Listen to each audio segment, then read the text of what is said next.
Halo teman-teman semua, welcome back again to my YouTube channel. My name is Kevin Sayedi. Pada YouTube channel ini teman-teman akan menemukan informasi menarik seputar cryptocurrency. So if you do like cryptocurrency, make sure kalian subscribe channel ini. Welcome back teman-teman. Di video update kali ini kita akan ngebahas tentang satu kondisi koin, yaitu Binance Coin. Jadi kita akan coba cek bagaimana kondisi technical analysis untuk BNB after kemarin dia sempat melakukan launchpad Alpine token ya. Jadi ini adalah salah satu fans token yang dimana launchpadnya cukup sukses ya. Sebenarnya sih kalau kita berbicara launchpad dari BNB itu basically adalah free money teman-teman. Jadi sayang banget kalau misalnya teman-teman di sini megang BNB tapi nggak manfaatin launchpadnya ya. Nah teman-teman, langsung aja kita masuk ke dalam technical analysis untuk BNB. So let's start with the daily time frame.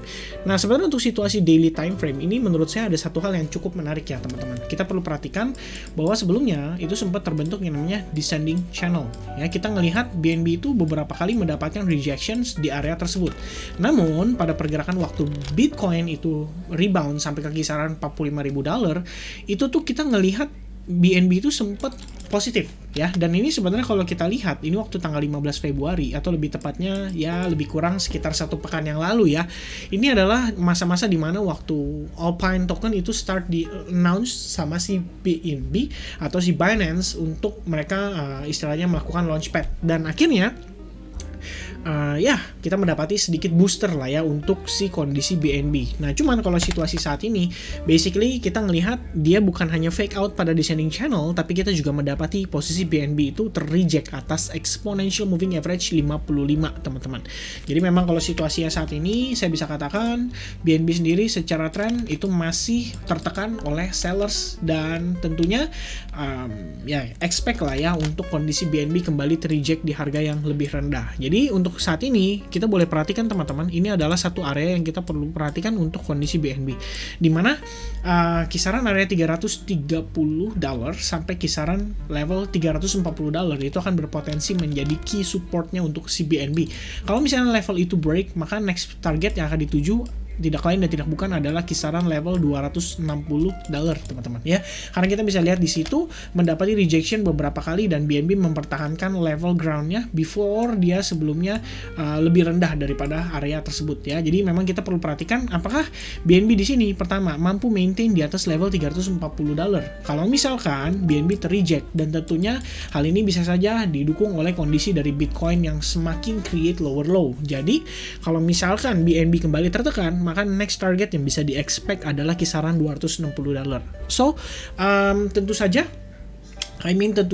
ini kita bisa saja salah teman-teman ya, karena kita perlu tahu juga seiring dengan berjalannya waktu bisa aja situasi BNB itu nggak sampai ke target supportnya. Mungkin di pertengahan dia udah mencapai target, habis itu dia rebound back gitu ya. Itu bisa saja terjadi, dan mungkin untuk mendukung situasi ini kita akan coba gunakan yang namanya Fibonacci eksternal teman-teman, dan kita akan coba cari tahu potential targetnya based on Fibo 1618. Dan as you can see, kalau misalnya kita tarik dari impulsive move menuju ke pullbacknya, jadi yang saya tarik untuk Fibonacci retracement-nya itu hanya pada pullback-nya saja untuk kita mengetahui potential targetnya. Dan seperti yang kalian lihat, ini kisaran 1618 itu berada pada area target $267, which means sebenarnya kisaran 260 sampai $267 itu berpotensi menjadi key support atau target berikutnya yang akan dicapai oleh si BNB. Balik lagi teman-teman, bukannya pasti ya, tapi kita lihat di sini ini adalah salah satu potensi yang mungkin akan di-achieve oleh si BNB seandainya saja dia break dari key support ini teman-teman ya. Jadi perlu diperhatikan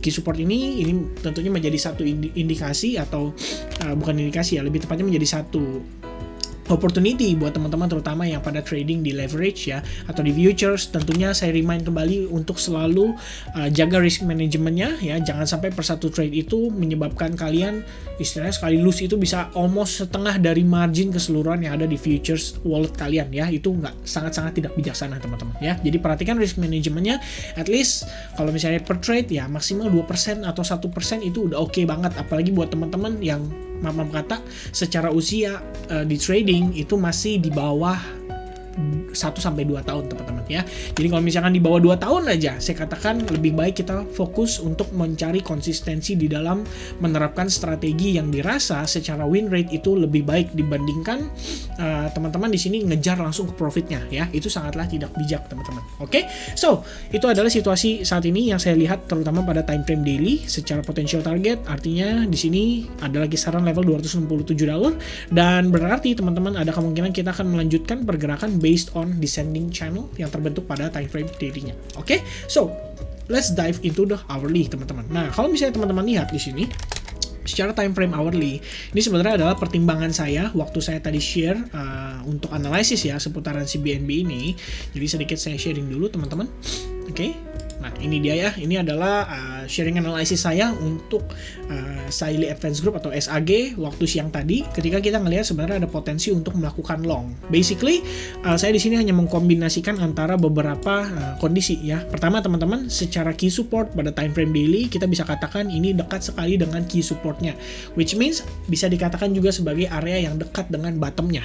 Untuk bottom yang terakhir tentunya. Jadi kalau secara risk reward ratio, saya rasa ini cukup oke teman-teman. Seandainya kita hanya trading kan based on yang namanya descending broadening wedge pattern. Kalau kita lihat di sini, ini sebenarnya lebih kurang mirip dengan situasi di Bitcoin saat ini ya. Kita bergerak berada di dalam descending broadening wedge pattern. Dan sekarang situasinya teman-teman, let's say kita terakhir ngelihat dia berada di posisi kisaran area ini. Nah, maka secara risk reward ratio saya rasa cukup oke untuk melakukan long atau mungkin untuk sekedar trading di spot marketnya. Jadi kita manfaatkan untuk buy sedikit daripada sebagian dari portofolio kita, lalu kita manfaatkan untuk mencapai target di kisaran descending broadening wedge patternnya. Tentunya ini sifatnya tradingnya itu lebih ke arah intraday atau ya mungkin semi scalping. Tapi kalau scalping sih sebenarnya nggak juga ya teman-teman ya, karena situasi saat ini kita udah ke drag almost sekitar berapa candle nih, 1, 2, 3, 4, 5, 6, 7, 8, 9, 10 ya, kira-kira udah 11 jam lah ya dari terakhir saya mengeluarkan analisis untuk ini. Karena kalau kita lihat lagi secara time frame 15 menit, kalian bisa lihat juga di sini terbentuk yang namanya falling wedge pattern. Jadi di sini memang saya personally ngelihat ada situasi di mana kita bisa manfaatkan untuk long ketika dia break dari falling wedge pattern. Karena gini teman-teman ya, kalau kita ngelihat dari time frame yang besarnya di hourly, pertama jelas kita mendapati key support di kisaran level $345, which is okay. And then kedua, kita ngelihat dia bermain di dalam descending broadening wedge pattern. Dan kalau misalkan kita tambahkan lagi seperti yang namanya RSI, kalian bisa lihat secara RSI sendiri ini sudah menunjukkan yang namanya bullish divergence. Jadi memang kita tinggal mencari saja indikasi di mana ada potensi untuk market BNB ini bisa terrebound. Dan kalau misalnya kita lihat secara pergerakan time frame yang lebih short termnya lagi, dari 1 hour kita ngelihat di sini terbentuk yang namanya falling wedge, which means sebenarnya kita bisa manfaatkan ketika dia break dari falling wedge ini. Kalian bisa ukur potential targetnya berdasarkan si falling wedge, dan teorinya ketika dia break maka potential target terdekat untuk si BNB itu adalah kisaran level $375. Tentunya dengan berbagai pertimbangan ya. Jadi kalau misalkan kita ngelihat di sini secara volume, secara pergerakan, secara momentum sendiri kita udah ngelihat bahwa ada pelemahan ya.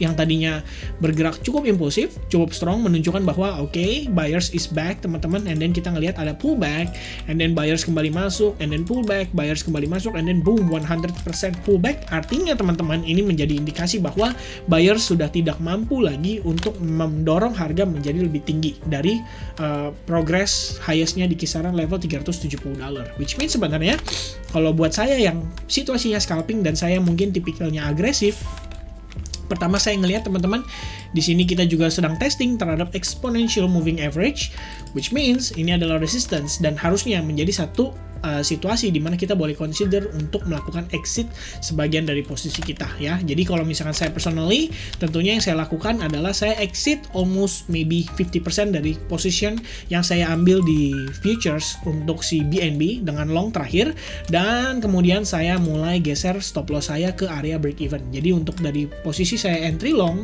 ya, lebih kurangnya sekarang stop loss saya sendiri sudah di area break even. Jadi kalau misalnya BNB mau balik lagi, mau balik arah, saya mungkin nggak akan short, tapi at least ya udah biarin aja gitu karena stop loss. Sementara si sebagian dari posisi yang sudah saya entry dari tadi, teman-teman, itu sudah saya kantongin dulu istilahnya profitnya ya.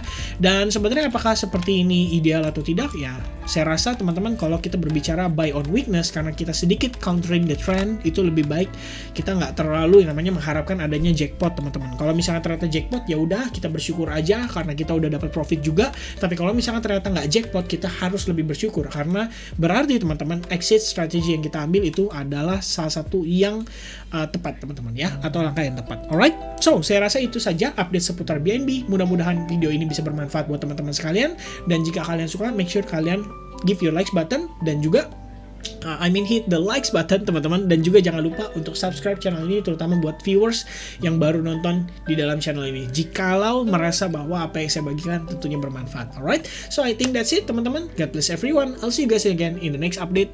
Cheers, bye bye.